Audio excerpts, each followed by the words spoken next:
Kami ucapkan selamat kepada Masjid Asy-Siddiq Official yang kami nilai ini sudah mengarah ke dakwah dan lain halnya dapat tersampaikan kepada masyarakat luas seluas-luasnya tanpa terbatas ruang dan waktu.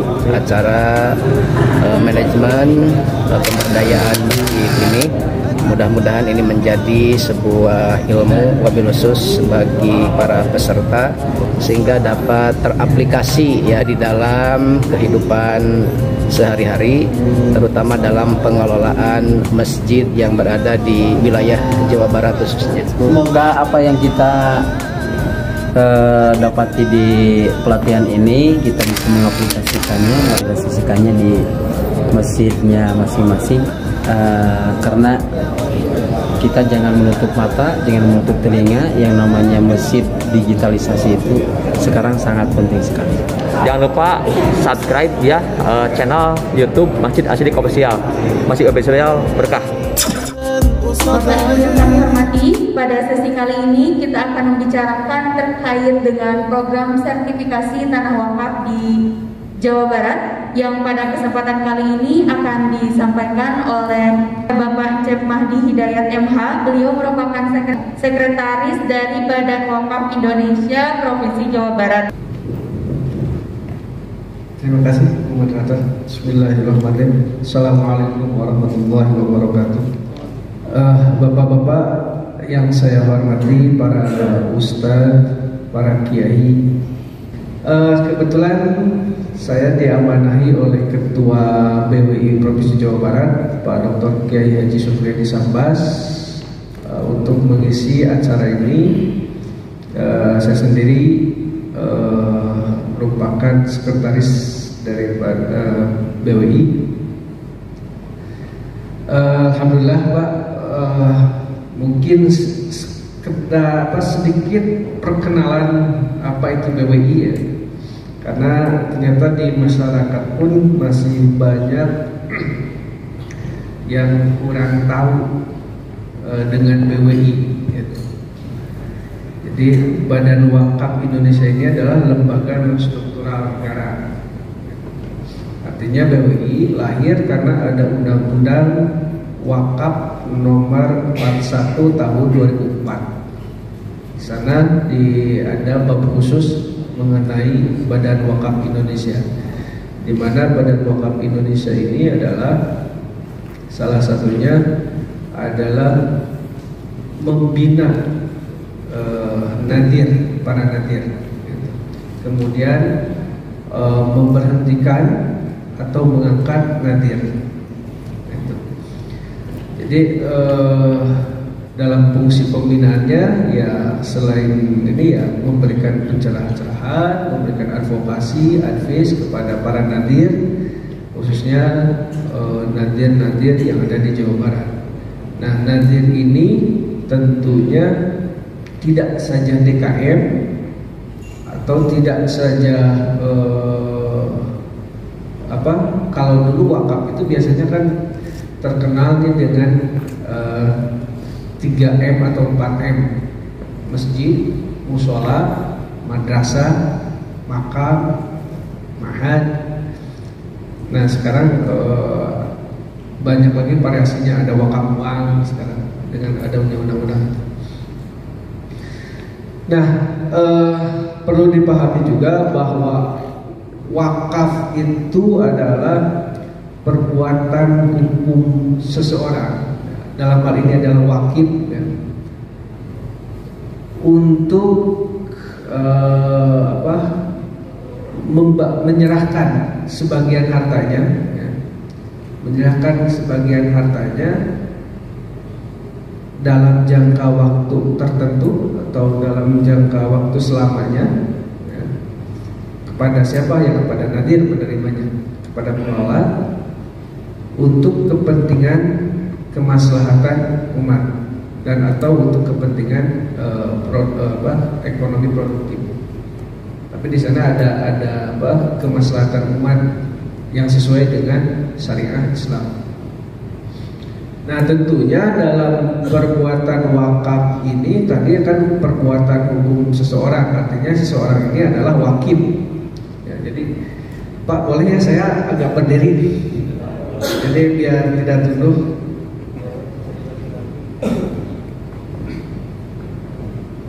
Jadi perbuatan hukum seseorang dalam hal ini wakif untuk memisahkan hartanya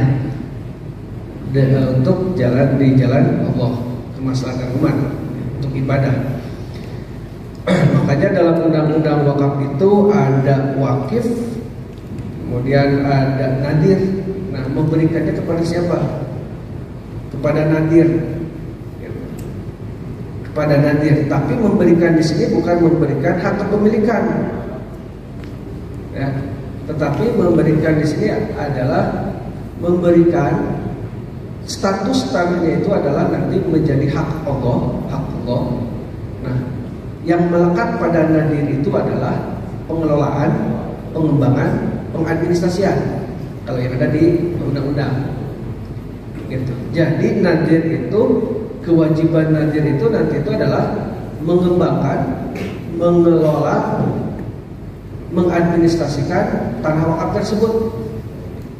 Karena status kepemilikannya dari si wakif sudah lepas, kemudian dari nadir tidak ada. Yang ada adalah hakullah langsung kepada Allah.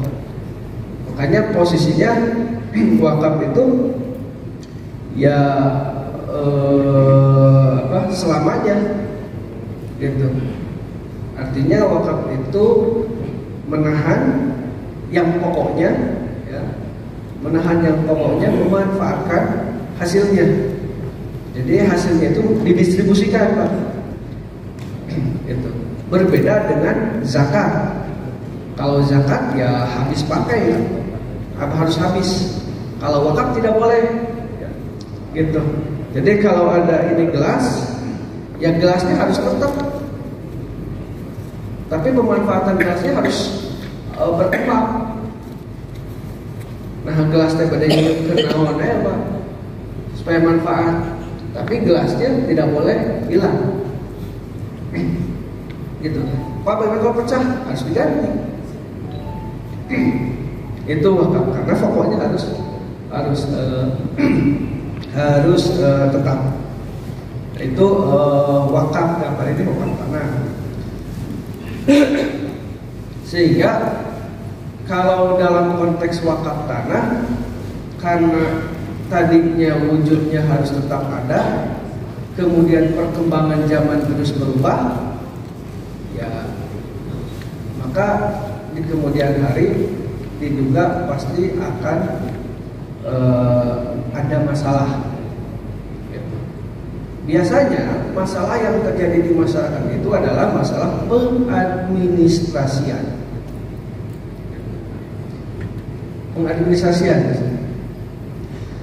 Banyak sekali tanah-tanah wakaf yang sekarang misalkan itu banyak yang digugat atau masjid. Nah, biasanya yang digugat itu karena tadi pengadministrasiannya yang tidak berjalan, gitu. Artinya kan kalau orang tua dulu itu biasanya mewakafkan, wakafkan tanah udah begitu saja ke nadir tuh. Nadir tidak memfollownya, nadir tidak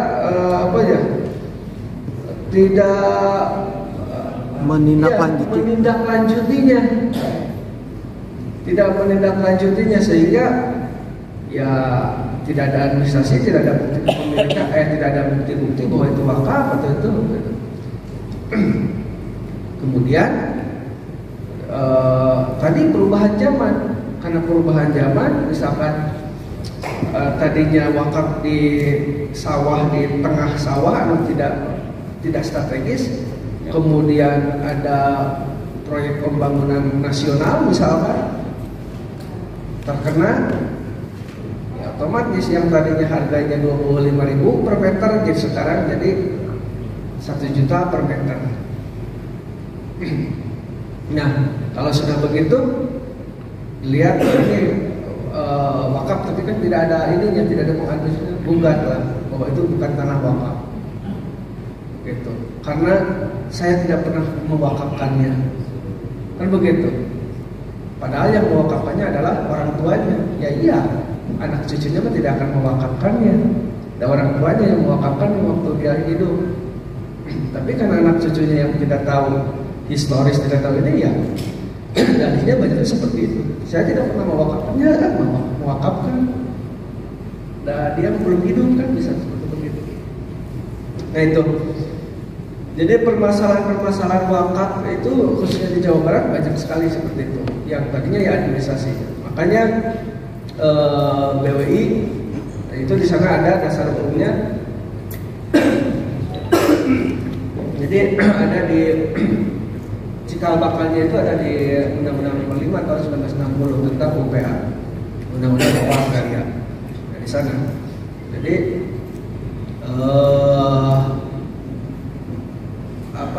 masalah wakaf itu ya sebelum kemerdekaan pun sudah ada. Sudah ada, tetapi belum terlembagakan seperti sekarang. Nah, kemudian ada sekarang ada undang-undang wakaf. Makanya dulu sebelum tahun 2004 ya kita mengacunya kepada PP gitu, pada peraturan perundang-undangan. Ya dasar pokoknya kepada UPA. Nah itu tadi ada di sana, kemudian ada peraturan pemerintah nomor 25 tahun tentang perubahan atas peraturan pemerintah nomor 42 tahun 2006 tentang pelaksanaan undang-undang nomor 41 tahun 2004 tentang wakaf. Nah di sana banyak, kemudian bisa lanjut. Nah ini dasar kita bahwa BWI sudah melakukan MOU kerjasama dengan BPN. Di sana ada nomor 1/B/BWI Stit Jabar 8 Romawi 2017, kemudian nomor 2 SKB 32 48 2017 tanggal 10 Agustus 2017 tentang kerjasama pembinaan pengelolaan dan pengembangan harta benda wakaf, termasuk sekarang adanya program PTSL, program pendaftaran tanah sistematik lengkap di BPN. Nah, ini dasarnya itu dulu masih pada kepengurusan BWI, ketuanya Profesor Dr. Deddy Mulyasana itu di 2017. Nah sekarang sudah Pak Dr. Supriyadi Sambas. Dalam waktu dekat kita akan mengadakan juga perbaikan daripada perjanjian lama dengan BPN. Ini tapi setidaknya ini dasarnya untuk percepatan sertifikasi tanah wakaf gitu, yang ada di Jawa Barat. Ini dilengkapi oleh Kanwil ATR BPN Jawa Barat. Kemudian dari Depan juga sama sudah ada kerjasama dengan BPN tentang percepatan sertifikasi tanah wakaf. Artinya ya untuk tanah wakaf yang belum bersertifikat ya mohon untuk segera diajukan biasanya. Nah biasanya kalau di ini sudah ada KUA atau kemudian dari DNI pun sudah ada masuk untuk percepatan sertifikasi wakaf. Di data-datanya sudah ada. Nah kemudian mekanismenya bagaimana Pak? Bisa langsung langsung berikutnya. Nah ini jadi proses bagaimana prosesnya yaitu adalah sebagai berikut. Jadi tadi wakif ya, kalau yang mewakafkan nanti si wakif, kemudian calon nadir, kemudian dua orang saksi datang ke KUA. Di KUA nanti diadakan majelis ikrar wakaf, ya. Ikrar wakaf di sana. Kemudian oleh KUA sebagai PPAIW pejabat pembuat akta akta ikrar wakaf, membuatkan akta ikrar wakafnya. Membuatkan akta ikrar wakafnya nanti berapa, kemudian luasannya semuanya sudah ada nanti di web 2 akta ikrar wakaf nanti yang ke KUA. Yang kemudian setelah KUA mengeluarkan akta ikrar wakaf, ya, kemudian dilanjuti dalam 7 hari setelah pembuatan akta ikrar wakaf, kemudian dilakukan pendaftaran nadir kepada BWI. Gitu. Jadi nanti kalau dulu sebelum ada undang-undang wakaf itu sudah AIW, bisa langsung ke PPN, ya, karena di PPN langsung sudah ada pengesahan nadirnya. Kalau sekarang PPN harus, sebelum ke PPN harus ada bukti pendaftaran atau surat ketetapan surat ketetapan nadir dari BWI dulu. Jadi dari BWI, setelah dari BWI baru ke PPN, gitu. Nah, jadi setelah naik KUA barulah ke BWI. BWI nanti akan mengeluarkan surat tanda bukti pendaftaran nadir berikut dengan surat keputusan BWI tentang penetapan nadirnya. Baru setelah itu barulah ke PPN. Nah, di PPN ya proses sesuai dengan yang ada di PPN saja. Gitu. Nah itu. Jadi nanti dalam sertifikat wakaf itu akan tertera nadirnya. Nadirnya apakah nadir badan umum atau nadir organisasi atau nadir perorangan. Karena di undang-undang wakaf itu ada 3 nadir, dikenal 3 golongan nadir. Tadi nadir perorangan, nadir badan hukum, kemudian nadir organisasi.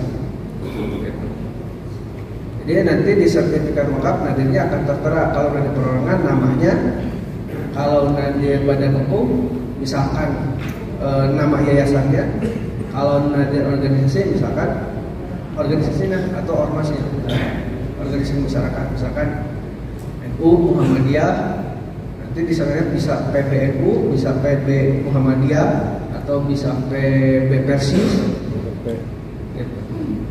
Itu di sekali lagi nanti haknya pun bukan hak milik nanti di sertifikat itu, tapi hak milik wakaf. Jadi ada perbedaan, dan ini pun harus dipahami juga. Ketika di masyarakat pun ada juga orang tua kita dulu maksudnya wakaf, tapi dalam tulisannya biasanya hibah. Misalkan saya hibahkan luas tanah ini untuk masjid, padahal itu maksudnya sebetulnya adalah ke wakaf. Karena antara hibah dengan wakaf itu konsekuensi hukumnya berbeda, Pak. Kalau wakaf itu ketika harta benda sudah diwakafkan, itu tidak boleh diperjualbelikan. Artinya dijual tidak boleh. Kemudian tidak boleh ditukar. Kecuali nanti ada kecuali seizin dari pemerintah. Dalam hal ini pemerintah yang mengurusi wakaf adalah Kementerian Agama dan Badan Wakaf Indonesia. Kalau tukar menukar, ya tadi kan tukar tidak boleh kecuali atas izin pemerintah. Nah, dalam hal ini adalah Kementerian Agama itu mengeluarkan izin atas persetujuan daripada BWI. Jadi Kementerian Agama tidak akan mengeluarkan izin tukar menukar harta benda wakaf sebelum ada persetujuan daripada BWI. Itu. Jadi hal yang tidak boleh dalam wakaf itu tadi, satu, memperjualbelikan, menukar, kemudian mewariskan, menghibahkan, menjadikan agunan, disita, itu tidak boleh. Begitu. Dan itu pun ya masuknya kategori pelanggaran dalam wakaf. Makanya nanti di pasal berikutnya adalah pidana sanksinya, Pak. Sanksinya pidana bagi mereka yang menjualbelikan tanah wakaf, bagi mereka yang melakukan tukar menukar tanah wakaf tanpa izin pemerintah. Gitu. Nah itu dalam hal tanah wakaf. Kemudian kalau hibah, nah kalau hibah karena posisinya adalah pemberian hadiah, maka oleh si penerima hibah itu bisa diperjualbelikan, bisa ditukar menukar, bisa diwariskan, bisa dihibahkan kembali, terserah bagaimana si penerima daripada hibah tersebut. Gitu. Jadi, nah bagaimana kalau ada yang seperti itu? Kan tadi misalnya hibah katanya, tapi peruntukannya adalah untuk untuk sarana ibadah misalkan. Sering ada terjadi di sana. Maka dalam undang-undang wakaf ada korina. Kalau misalkan petunjuknya kalau itu tadi untuk ibadah, berarti kan untuk masjid misalkan, berarti itu sudah masuk dalam wakaf.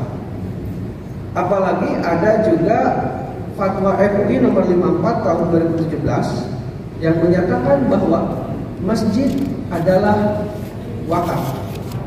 Jadi secara otomatis masjid wakaf. Itu fatwa MUI, bisa nanti di sini jadi. Nah itu artinya ya wakaf sangat dilindungi sekali oleh undang-undang. Apalagi dalam hal ini ya lex spesialis, artinya dia khusus. Pun demikian dalam penanganan pidana dalam wakaf pun ya tidak serta-merta bisa masuk kepada ranah pidana umum. Kalau dalam wakaf ya harus ada pidana khusus, Pak.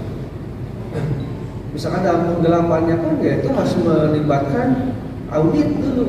Apakah betul tidak nadir ini melakukan penggelapan, melakukan pelanggaran pidana, dan itu ya harus ada diaudit dulu.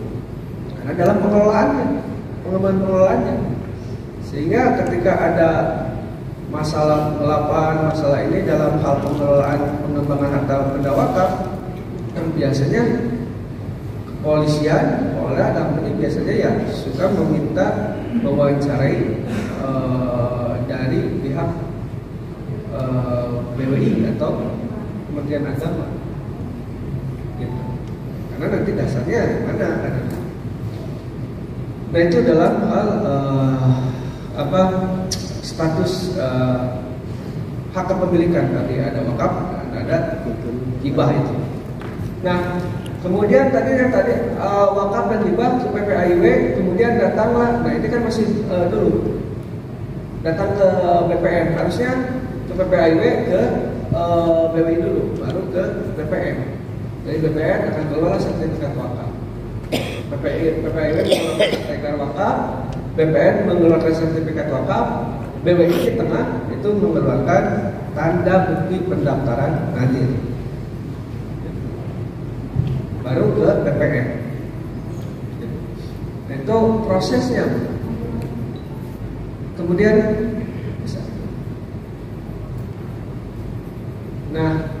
kemudian dalam hal proses sertifikat tanah itu juga mengenal ada hak, beberapa hak. Jadi ada hak milik, ya. Kemudian ada tanah milik adat, kemudian ada hak guna usaha, hak guna bangunan, hak guna pakai, hak guna bangunan atau hak pakai di atas tanah hak pengelolaan atau hak milik atas hak rumah susun, kemudian tanah negara. Nah ini tadi ketika mewakafkan kan prosesnya yang kita ketahui kalau sekarang ya mungkin ada, kalau hak milik itu gampang ya, saya mewakafkan data. Tapi ketika misalkan Pak, bagaimana kalau yang diwakafkan itu dalam sertifikat itu masih tertera hak guna bangunan, kan begitu masih ada kan? Apalagi misalkan kalau yang di perumahan-perumahan, biasanya kan perumahan-perumahan itu kalau dalam undang-undangnya itu ada 20% harus ada pasum dan pasos. Kemudian di pasum itu atau di pasos itu ya ada masjid. Kan itu seterusnya bagaimana? Gitu. Sedangkan yang mengelola kan masyarakat. Sekarang mau akan minta bantuan misalkan dalam renovasi ke pemerintah atau itu kan harus ada dasar tanah tersebut, apakah wakaf atau apakah pribadi atau apakah apa kan gitu.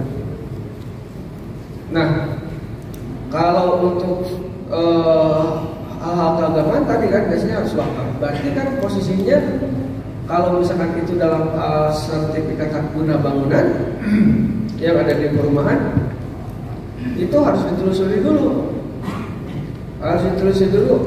Hak guna bangunan itu apakah masih dalam sertifikat itu atas nama si pengembang ataukah sudah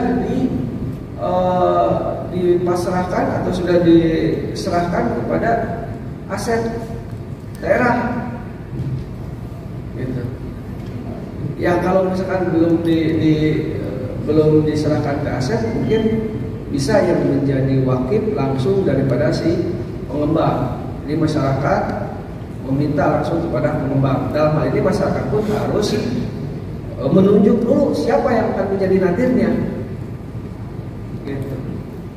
Siapa yang akan menjadi nadir si pengelola dari tanah wakaf tersebut. Gitu. Baru kalau misalkan DKM berarti DKM-nya, pengurus DKM-nya. Gitu. Nah itu bisa langsung ke pengembang meminta untuk diwakafkan, sehingga pada saat itu yang bertindak hukum menjadi wakif adalah si pengembang tersebut. Gitu. Kemudian bagaimana kalau tadi sudah masuk ke aset daerah? Ya memang ini agak rumit juga kalau agak tidak semudah inilah, karena kan kalau untuk aset daerah berarti harus ada birokrasi yang memang harus ditempuh. Gitu. Artinya harus ada permohonan dulu dari kita. Permohonan kepada atau pengecekan dulu ke aset, apakah tanah tersebut sudah dimasuk dalam aset perbendaharaan pemerintah daerah atau belum kan? Kalau sudah ya berarti kan kita harus meminta bagaimana. Biasanya kalau pemerintah kan menghibahkan, berarti kalau misalkan dikabulkan ya nanti posisinya menghibahkan dulu. Menghibahkan kepada si nadir, nanti si nadir mewakafkan, gitu, mewakafkan. Jadi nanti si wakifnya adalah si penerima hibah daripada pemerintah tersebut. Gitu. Kemudian menjadi hak milik dulu, barulah ke wakaf.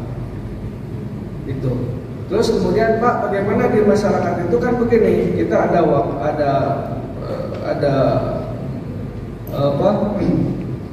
masjid atau pemakaman ya, yang orang lain, kemudian masyarakat terreongan untuk membeli masjid tersebut atau untuk membeli tanah tersebut untuk digunakan untuk masjid atau membeli pemakaman tersebut hasil daripada reongan masyarakat. Itu bagaimana Pak? Itu kan biasanya banyak tuh. Apalagi untuk menentukan si wakifnya, gitu. Karena tidak mungkin kan semua yang ikut terreongan jadi wakif. Kayak sebentar pecah, wah PPN Nah itu biasanya karena itu dari masyarakat, maka yang diperlukan adalah musyawarah di masyarakat. Yuk tunjuk dulu siapa yang untuk menjadi wakilnya, gitu. Tunjuk dulu siapa yang akan menjadi wakilnya, kemudian siapa yang akan menjadi nadirnya, gitu. Ya, kalau saya sih, pengalaman saya seperti itu, saya biasanya yang menunjuk wakilnya itu adalah langsung si penjual tanah yang punya tanah tersebut. Jadi wakil. Kenapa begitu? Karena ya itu sebetulnya teknik sih. Teknik itu jadi ya memperhemat biaya. Kenapa memperhemat biaya? Kalau nanti misalkan si wakilnya adalah saya sebagai ketua panitianya, kemudian memberi kepada orang lain, maka itu nanti harus ada pelepasan hak dulu. Apa? Harus ada AJB dulu, berarti jual beli dulu. Kalau namanya jual beli, berarti kan harus ada, apalagi AJB, ya itu tadi harus ada pajak pembeli dan pajak penjual, dan itu ya cukup gede. Kosnya, biayanya. Maka kami menunjuk beliaulah menjadi wakil, gitu. Tetapi harus persetujuan dan sepengetahuan daripada para wakil juga para masyarakat, gitu. Harus diketahui dulu. Dan kita yang melakukan perjanjian di atas di bawah tangan juga bahwa tanah tersebut adalah jual beli namun diwakafkan. Itu diketahui oleh ahli waris semuanya. Jadi di kemudian hari ahli waris tidak menggugat. Jadi ininya ya jual beli untuk kepentingan wakaf. Nah itu paling seperti itu kalau ada yang seperti hal tersebut. Karena ya untuk harusnya ketika si wakil memberikan wakafnya berupa hak guna bangunan kepada nadir, maka segera mungkin itu nadir meminta untuk mengonversi tanah hak milik tersebut menjadi hak milik dulu, atau dari si wakil mengkonversi dulu untuk menjadi hak milik dulu, kemudian baru bisa diwakafkan. Apa sebetulnya akhirnya bisa.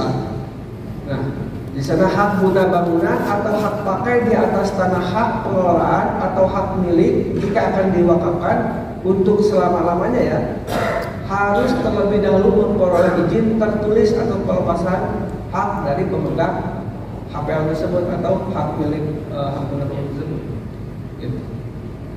Gitu. Jadi harus ada izin dulu untuk pelepasan. Gitu. Nah, kalau tidak ada izin pelepasan berarti bagaimana? Maka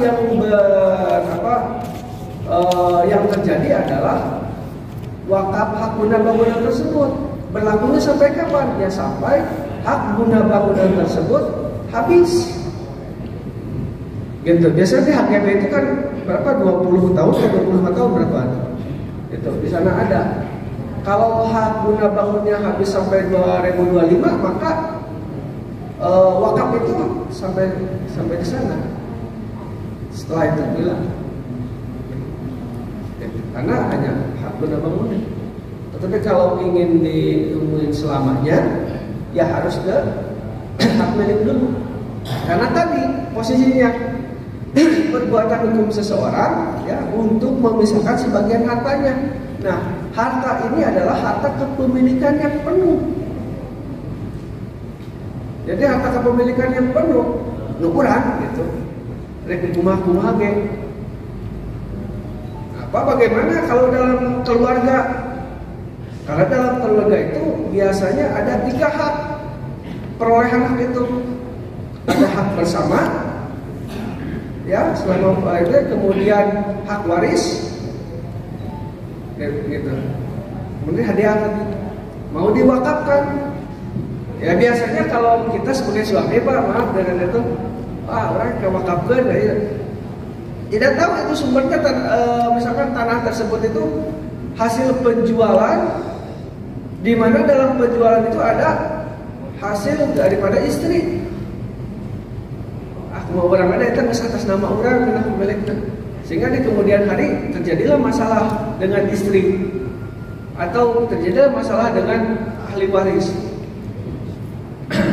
Nah ini pun harus di apa ya, harus apa ya, jadi harus tertib lah. Nah artinya kalau mau mewakafkan dalam hal tadi tanah ada di sana ada hak bersama dengan istri, ya harus persetujuan daripada istri. Apa ya? Biasanya dengan pertanyaan ini akan memfokus gitu. Kalau gini mah, aduh udah lihat Pak. Nah kemudian, dari BWI itu sendiri, kalau tanah wakafnya itu 1.000 ke bawah, ya, berarti itu harus ke BWI kota kabupaten. Tetapi kalau tanah wakafnya itu luasan tanahnya 1.000 sampai 20.000, berarti ke kami, ke Provinsi Jawa Barat. Kalau tanah wakafnya lebih dari 20.000, itu ke pusat. Saya ucapkan terima kasih kepada Bapak yang sudah hadir pada kesempatan kali ini, juga kepada peserta yang sudah antusias untuk menerima materi pada kesempatan kali ini. Marilah kita ucapkan hamdalah bersama-sama.